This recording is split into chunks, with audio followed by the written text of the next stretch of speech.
Hello friends, welcome to my YouTube channel. तो आज के इस पर्टिकुलर वीडियो में मैं आपके लिए लेके आई हूँ क्लास 11 की जो हिस्ट्री की बुक है, हिंदी मीडियम वाले स्टूडेंट्स की इतिहास की बुक, उसका चैप्टर नंबर 2 जो कि आपका मिड टर्म एग्जामिनेशन में आ रहा है। और चैप्टर 2, 3 और 4 और एक आ रहा है 6 चैप्टर। 5th चैप्टर आपका डिलीटेड हो गया, यानी कि सिलेबस से रिमूव्ड हो गया था, तो वो नहीं आएगा। 5th और 1st आपका नहीं आ रहा है, बाकी आ रहे हैं 4 चैप्टर 6 तक। ठीक है, तो आज मैं करवा रही हूँ आपको चैप्टर नंबर 2, जिसकी मैंने एक्सप्लेनेशन वीडियो डाल रखी है। आपने अगर देख रखी होगी तो बहुत अच्छी बात है। तो ये उसी के लेखन कला और शहरी जीवन, जिसका हमारा चैप्टर का टाइटल है, तो उसी के important question answers and most important है, एग्जाम पॉइंट ऑफ व्यू से रिलेटेड है बहुत ज़्यादा, और अक्सर एग्जाम में पूछे भी जा चुके हैं। तो चलिए स्टार्ट करते हैं बिना टाइम वेस्ट किए।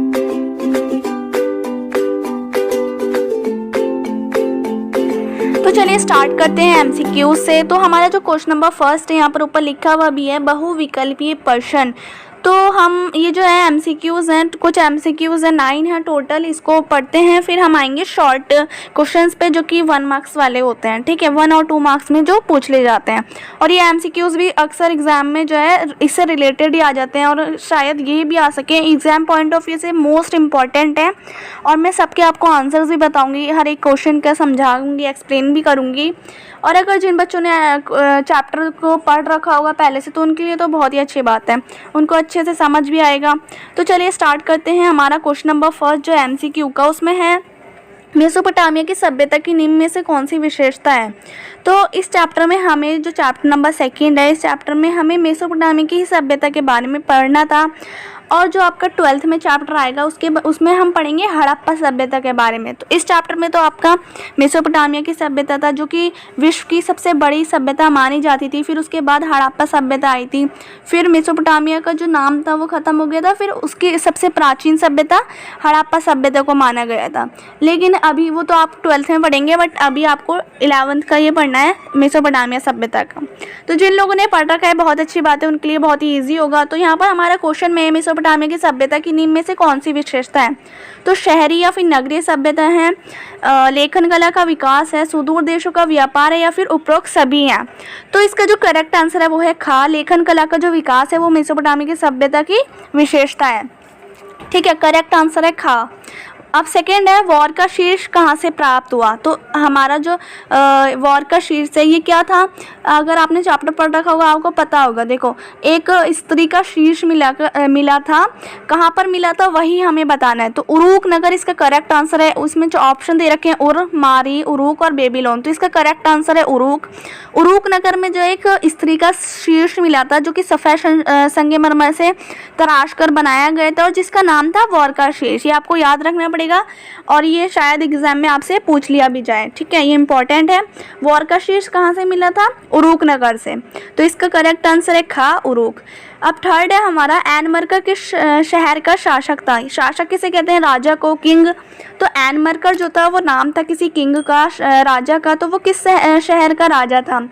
तो उरूक का था, उर का था, सुमेर का था, या फिर मारी का था। तो जो एनमर्कर है वो हमारा उरूक नगर का शासक था। तो इसका हमारा करेक्ट आंसर होगा का, यानी कि उरूक नगर का एनमर्कर जो था वो उरूक नगर का शासक था। राजा तो वो उरूक नगर का था, लेकिन ये आपको याद रखना है कि उसने रूल भी करा था सुमेर में। ठीक है, अब हम आते हैं क्वेश्चन नंबर 4 पे। क्वेश्चन नंबर 4 है हमारा, शाही राजधानी के रूप में कौन सा शहर खूब फला फूला। तो कौन सा शहर था मेसोपोटामिया में जो शाही राजधानी के रूप में बहुत फला फूला था। तो यहाँ पर हमें 4 ऑप्शन दे रखे हैं, मारी, उरूक, उर या बेबीलोन। तो इसका करेक्ट आंसर है का, यानी कि मारी नगर जो था वो बहुत फला फूला था। शाही राजधानी के रूप में मारी नगर बहुत फला फूला। तो इसका करेक्ट आंसर है का, मारी। ठीक है, अब क्वेश्चन नंबर 5 पे आते हैं। मेसोपोटामिया में एक पत्थर की मुद्रा बनाने वाले को पत्थर उकेरने के लिए किस धातु के औजार की ज़रूरत पड़ती थी। तो ये 101% ये वाला क्वेश्चन मोस्ट इंपॉर्टेंट है, और ये शायद आपसे पूछे भी जा सकते हैं एग्जाम में, और बहुत ज़्यादा चांसेस के आने के। तो कौन सा जो था, कौन सी धातु थी, कौन सा मेटल था जिसकी मेसोपोटामिया के जो लोग थे उनको पत्थर बनाने के लिए किस धातु की ज़रूरत होती थी। तो तांबा, लोहा, कौसा या फिर टिन। तो इसका करेक्ट आंसर है कौसा। कौसे की उनको बहुत ज़्यादा ज़रूरत होती थी और वो कौसा मंगवाते थे। ठीक है, तो इसका करेक्ट आंसर है कौसा। कौसे की उनको कोई भी भी पत्थर उत्थर बनाने के लिए कौसे धातु की आवश्यकता होती थी, बहुत ज़रूरत होती थी। धातु का नाम है कौसा, ठीक है, मेटल है कोई। 6 है हमारा क्वेश्चन नंबर 6, मेसोपोटामिया की दुनिया को सबसे बड़ी देन क्या है। तो इसका जो 4 ऑप्शन दे रखे हैं कि काल गणना, सेकेंड है गणित की विद्यापूर्ण परंपरा, थर्ड है का और खा दोनों ही सही हैं, या फिर फोर्थ है उपरोक्त में से कोई सही नहीं है। तो इसका करेक्ट आंसर है काल गणना। काल गणना किस प्रकार करी थी मैं आपको थोड़ा सा डिटेल में बता देती हूँ। तो मेसोपोटामिया को जो सबसे बड़ी दुनिया की देन है, दुनिया को क्या दिया है मेसोपोटामिया ने, काल गणना करी है। मेसोपोटामिया के लोगों ने ही काल गणना करी है, जो कि अब भी चली आ रही है, आज तक वो काल गणना मौजूद है इस दुनिया में, ठीक है। तो क्या थी वो काल गणना। काल गणना में ये था कि मेसोपोटामिया के लोगों ने एक वर्ष को यानी कि एक साल को 12 महीनों में विभाजित किया था, डिवाइड कर दिया था एक साल को 12 महीनों में, और एक महीने को 4 हफ्तों में, और एक दिन को 24 घंटों में, और एक घंटे को 60 मिनट में उन लोगों ने विभाजित कर दिया था, जो कि अब भी चला आ रहा है, ठीक है। तो ये सब अब भी है कि एक साल जो है 12 महीने में है, एक महीना 4 हफ्तों में है, एक दिन जो है 24 घंटों में, और एक घंटा 60 मिनट में है, ठीक है। तो फिर ये जो चीज़ है ये जो है मेसोपोटामिया के लोगों ने ही करी थी। तो यही जो चीज़ है काल गणना ये कहलाती है, और ये काल गणना जो है दुनिया को सबसे बड़ी देन है जो कि मेसोपोटामिया ने करी थी, ठीक है। अब क्वेश्चन नंबर 7 है हमारा, मेसोपोटामिया की प्रथम ज्ञात भाषा कौन सी है। तो यहाँ पर ऑप्शन दे रखे सुमेरी, अक्कादी, या फिर का और खा दोनों, या फिर कोई भी नहीं। तो इसका करेक्ट आंसर है सुमेरी, यानी कि जो सुमेर भाषा थी वो सबसे प्राचीन भाषा है, सबसे पुरानी भाषा है मेसोपोटामिया की। फिर बाद में अक्कादी आ गई थी, ठीक है, और फिर बाद में अरामाइक आ गई थी, लेकिन जो सबसे प्राचीन थी, पुरानी थी, वो थी सुमेर। तो इसका करेक्ट आंसर है का। क्वेश्चन नंबर 8 हमारा है, मेसोपोटामिया में बोले जाने वाली भाषाएं कौन सी हैं। तो मेसोपोटामिया की जो सबसे प्रमुख भाषाएं वो 3 हैं। तो फिर इसका करेक्ट आंसर हमारा जो होगा उपरोक्त सभी होगा। इसका यानी कि सुमेरी, अक्कादी और अरामाइक, ये तीनों ही भाषा मेसोपोटामिया में बोली जाती थी, और ये तीनों ही भाषा मेसोपोटामिया की प्रमुख भाषा थी। तो इसका हमारा करेक्ट आंसर होगा घ, उपरोक्त सभी। अब हमारा क्वेश्चन नंबर 9 है, गिलगेमिश कहाँ का शासक था। जो गिलगेमिश था वो उरुक नगर का शासक था। तो यहाँ पर ऑप्शन दे रखे हैं उर, मारी, उरुक, या फिर कोई भी नहीं। तो इसका करेक्ट आंसर है हमारा उरुक। उरुक नगर का जो शासक था गिलगेमिश था, जो कि बहुत ज़्यादा महान योद्धा था, और उसने क्या करा था, गिलगेमिश ने दूर दूर तक के प्रदेशों को अपने अधीन कर लिया था, दूर दूर तक के जो प्रदेश थे उनको अपने कब्जे में कर लिया था। अब हम बात करते हैं यहाँ पर नीचे जो कुछ क्वेश्चन दे रखे हैं, जो कि 1 और 2 मार्क्स वाले हैं, और आपसे ये पूछे जा सकते हैं एग्जाम में, और मोस्ट इम्पॉर्टेंट है। तो ये हमारे टोटल हैं 15 क्वेश्चन, इसको जल्दी जल्दी पढ़ लेते हैं। तो सबसे फर्स्ट है हमारा, मेसोपोटामिया का क्या अर्थ है। तो मेसोपोटामिया का क्या अर्थ है, तो मोस्ट इम्पॉर्टेंट, और इस चैप्टर का जो बेसिक हम कह सकते हैं वो यही है, क्योंकि ये चैप्टर पूरा डिपेंड मेसोपोटामिया पे ही है।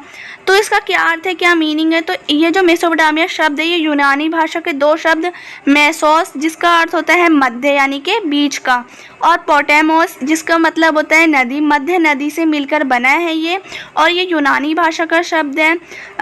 जैसे कि मैंने आपको बताया, मेसोस मतलब होता है मध्य, और पोटेमोस का मतलब होता है नदी, मध्य नदी से मिलकर बना है। तो ये कहाँ पर स्थित है, मेसोपोटामिया जो है वो दजला और फरात नदियों के बीच जो है वहाँ पर स्थित था। और अगर हम प्रेजेंट की बात करें, वर्तमान में ये इराक का हिस्सा है, इराक गणराज्य का हिस्सा है। लेकिन पहले ये दजला और 2 नदियाँ, ये दजला और फरात, उन दोनों के बीच ये स्थित था। अब हम बात करते हैं क्वेश्चन नंबर 2, जो कि हमारा, मेसोपोटामिया की सभ्यता किन नदियों के बीच विकसित हुई। तो ये तो हमने पढ़ ही लिया, क्वेश्चन नंबर 1 में भी मैंने आपको बता दिया कि जो 2 नदियाँ थी दजला और फरात, उन 2 नदियों के बीच मेसोपोटामिया की सभ्यता जो है विकसित हुई। तो इसका करेक्ट आंसर होगा दजला और फरात। क्वेश्चन नंबर 3 है हमारा, मेसोपोटामिया में पशुपालन के लिए प्रसिद्ध कौन से घास के मैदान थे। तो अगर आपने चैप्टर पढ़ा होगा तो ये तो कॉमन है, मेसोपोटामिया में पशुपालन जो होता था वो स्टेपी घास के मैदानों में होता था। तो इसका हमारा आंसर होगा स्टेपी घास के मैदान में जो था पशुपालन बहुत ज़्यादा प्रसिद्ध था। अब क्वेश्चन नंबर 4 है हमारा, शहरीकरण की विशेषता क्या थी। तो जो मेसोपोटामिया में शहरीकरण हुआ उसकी काफ़ी ज़्यादा विशेषता भी थी, और उसके बारे में भी है। तो अगर आपने चैप्टर अच्छे से समझा होगा तो आपको पता भी होगा मेसोपोटामिया में क्या था शहरीकरण किस प्रकार हुआ था, मतलब जनसंख्या में वृद्धि होने लगी थी, जनसंख्या बहुत ज़्यादा बढ़ने लगी थी और जो नगर के लोग थे वो मतलब जो गांव के लोग हुआ करते थे वो नगर में जाके बसने लगे थे और वहाँ पर जाके काम करने लगे थे और इसी प्रकार शहरीकरण हुआ था। और वो जो थे नगर के लोग वो आत्मनिर्भर नहीं होते थे, वो गांव के लोगों पर या फिर जो दूसरे लोग थे उन पर उनको निर्भर होना पड़ता था और वो सेल्फ डिपेंडेंट नहीं थे। ठीक है, तो यही लिखना है आपको शहरीकरण की विशेषता में कि वो आत्मनिर्भर नहीं थे और जनसंख्या में बहुत वृद्धि हो गई थी। अब हमारा क्वेश्चन नंबर 5 है, मेसोपोटामिया में माल की आवाजाही का अच्छा प्रबंध किस प्रकार था। तो जो मेसोपोटामिया उसमें माल की आवाजाही होती थी, यानी कि माल जो जाता था उसका बहुत अच्छा प्रबंध था। वो किस प्रकार अच्छी तरीके से माल जाया करता था। तो जो फरात नदी थी वो विश्व मार्ग के रूप में बहुत ज़्यादा प्रसिद्ध थी, यानी कि वो ऐसी नदी थी फरात नदी जिससे कि बहुत ज़्यादा अच्छे तरीके से व्यापार हो जाया करता था, जल मार्ग द्वारा व्यापार होता था फरात नदी से। तो हम इसमें यही लिखेंगे फरात नदी जो थी वो विश्व मार्ग के रूप में बहुत ज़्यादा प्रसिद्ध थी और इसलिए ही जो माल की जो आवाजाही का जो अच्छा प्रबंध था वो फरात नदी के द्वारा ही किया जाता था। अब हमारा क्वेश्चन नंबर 6 है, मेसोपोटामिया में जो पहली पट्टिका मिली थी वो कब है। तो फिर मेसोपोटामिया में जो सबसे पहली पट्टिका मिली थी वो हमारी मिली थी 30 to 100 BC, यानी कि हम कह सकते हैं 3200 ईसा पूर्व में हमारी सबसे पहली पट्टिका मिली थी। और क्वेश्चन नंबर 7 अब हमारा आता है, मेसोपोटामिया की लिपि क्या थी। तो मेसोपोटामिया की जो लिपि थी उसको हम कहते हैं कीलाक्षर लिपि कहा जाता था मेसोपोटामिया की लिपि को, जिसको हम कीलाकार भी कह सकते हैं। क्योंकि क्या होता था वहाँ पर पट्टिका पर लिखा पड़ता था, जो कि गीली पट्टिका होती थी उस पर लिखते थे और सरकंडा एक चीज़ होती थी उसकी नोक से कुरेद कर लिखा जाता था गीली पट्टिका पर। तो ये मैं एक्स्ट्रा मैं आपको बता रही हूँ, आपको चैप्टर पढ़ा होगा तो आपको पता ही होगा। तो हमारा 7 का आंसर यही है कि कीलाकार या फिर कीलाक्षर जो लिपि थी वो कहा जाता था मेसोपोटामिया की लिपि को कीलाक्षर। अब हम बात करते हैं क्वेश्चन नंबर 8, मेसोपोटामियाई लोग जो थे विभिन्न प्रकार की धातुएं और पत्थर कहाँ से आयात करते थे, मतलब वो कहाँ से मंगाते थे। उनके पास जो है उसकी पत्थर की यानी कि धातुओं की बहुत ज़्यादा अभाव था, धातुओं की कमी हुआ करती थी। तो वो लोग कहाँ से मंगाते थे धातु, तुर्की से, ईरान से और खाड़ी पार देशों से मंगाया करते थे। तो आपको इसमें यही लिखना है तुर्की, ईरान और खाड़ी पार देशों से। खाड़ी पार देश का मतलब जैसे कि जो बाहर की कंट्री होती हैं जैसे कि अरब वगैरह, वहाँ से वो लोग मंगाया करते थे, तुर्की, ईरान और खाड़ी पार देशों से। क्वेश्चन नंबर 9 है, मेसोपोटामिया के जो लोग थे वो किन वस्तुओं का निर्यात करते थे, मतलब अगर वो धातु मंगा रहे हैं। अभी हमने क्वेश्चन नंबर 8 में पढ़ा कि वो धातु मंगाते थे तुर्की, ईरान और खाड़ी पार देशों से। तो अगर वो धातु मंगा रहे हैं तो उनको भी तो कुछ चीज़ देनी पड़ेगी उसके बदले में, यानी कि विनिमय प्रणाली होती थी, एक्सचेंज होता था। तो वहाँ पर जो क्वेश्चन नंबर 9 है उसका यही आंसर होगा कि वो जो लोग थे अपनी उनके पास क्या थी, अपनी कृषि थी, अपना जो है उनके पास कृषि बहुत अच्छी होती थी, कपड़ा वपड़ा होता था, वो सब देते थे। तो आप ये लिख सकते हैं कि लकड़ी, तांबा, रांगा, ये सब अनाज दे दिया करते थे वो लोग, ठीक है, उसके बदले में। किसके बदले में, धातुओं के बदले में लकड़ी, अनाज ये सब दे दिया करते थे। अब क्वेश्चन नंबर 10 है, मारी शहर की विशेषता बताइए। तो मारी जो शहर है उसकी आपको एक विशेषता बतानी है, अगर आपको पता होगा तो आप बता भी सकते हैं। तो मारी जो नगर था वो एक क्या था, 2000 ईसा पूर्व के बाद यानी कि 2000 BC के बाद फरात नदी की जो ऊर्ध्वधारा थी उस पर मारी नगर जो है राजधानी के शहर के रूप में फला फूला था, ठीक है। और ये अत्यंत महत्वपूर्ण व्यापारिक स्थल था। ये आप ये बता सकते हैं विशेषता में कि ये मारी नगर जो था वो बहुत ज़्यादा महत्वपूर्ण व्यापारिक स्थल था, क्योंकि व्यापार के लिए बहुत ज़्यादा काम होता था, व्यापार होता था इसमें मारी नगर में। और इसके कारण ये इसमें व्यापार इतना अच्छा होता था तो ये इसलिए खुशहाल भी था और बहुत ज़्यादा श्रमित भी था। और यहाँ पर जो है, या फिर आप ये लिख सकते हैं विशेषता में कि यहाँ पर जो है जिमरीलियम का राजमहल भी मिला है और एक मंदिर भी मिला है, ठीक है। जिमरीलियम का राजमहल भी है मारी नगर में और एक मंदिर भी है, ठीक है। अब हम क्वेश्चन नंबर 11 में आते हैं, मेसोपोटामिया के जो लोग हैं वो कालगणना किस प्रकार करते थे।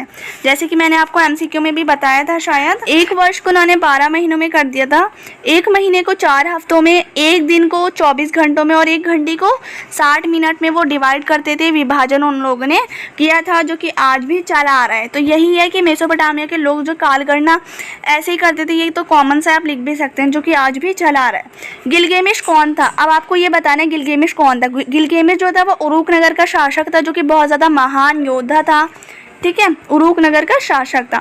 जिमरीलियम का राजमहल कहाँ स्थित है? जैसे कि मैंने अभी आपको बताया कि मारी नगर की जब विशेषता मैं आपको बता रही थी तो मैंने आपको बताया था कि मारी नगर का जो मारी नगर में क्या है, जिमरीलियम का राजमहल भी है और एक मंदिर भी है। तो ये तो इसमें आएगा मारी नगर। जिमरीलियम का राजमहल कहाँ स्थित है? मारी नगर में। ठीक है, क्वेश्चन नंबर 14 है हमारा, एक पुराकालीन पुस्तकालय किसने बनाया? तो मेसोपोटामिया में असुरबानीपाल ने, इसका आंसर होगा असुरबानीपाल ने पुराकालीन पुस्तकालय बनाया था। ठीक है, यानी कि हम कह सकते हैं लाइब्रेरी टाइप एक बनाया था पुस्तकालय, और सबसे पुराना था वो तो किसने बनाया था? असुरबानीपाल ने। ये नाम है असुरबानीपाल, तो उसने बनाया था पुराकालीन पुस्तकालय। अब हमारे लास्ट क्वेश्चन है, क्वेश्चन नंबर 15, मेसोपोटामिया की समकालीन सभ्यता कौन सी थी? तो इसका जो आंसर है 15 का आंसर ये आपको मुझे कमेंट सेक्शन में आके बताना है।